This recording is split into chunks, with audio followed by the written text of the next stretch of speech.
Hello అండి, నేను doctor Shweta, consultant paediatrician, Anu my baby hospitals, Vijayawada. Anaemia అంటే రక్తహీనతకి చాలా కారణాలు ఉంటాయి. అందులో కామన్గా మనం చూసేది ఐరన్ డెఫిషియన్సీ ఎనీమియా.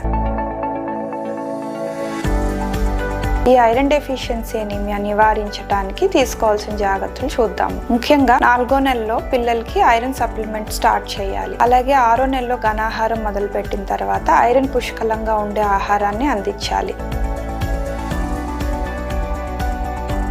సంవత్సరం పైబడిన పిల్లల్లో పాలు తగ్గించి బ్యాలెన్స్డ్ డైట్ ఇవ్వాలి. 6 నెలలకు ఒకసారి నులిపురుగులు నివారించడానికి మందులు వేయాలి. ఐరన్ సప్లిమెంటేషన్ మనకి ఎంటీ స్టమక్ తో అంటే ఖాళీ కడుపుతో గానీ లేదా విటమిన్ సి అధికంగా ఉండే సిట్రస్ ఫ్రూట్స్ జ్యూసెస్ తో పాటు ఇవ్వటం మనకి ఐరన్ అబ్జార్ప్షన్ బాగుంటుంది. ఐరన్ ఆహారంతో గానీ కాల్షియం సప్లిమెంటేషన్ తో గానీ ఇస్తే దాని అబ్జార్ప్షన్ పూర్గా ఉంటుంది. మనం ఈ ఐరన్ డెఫిషియన్సీ ఎనీమియాని నివారించడానికి ప్రొఫైలాక్టిక్ ఐరన్ సప్లిమెంటేషన్ డోస్ ని మీ పిల్లల డాక్టర్ ని సంప్రదించి తెలుసుకోండి.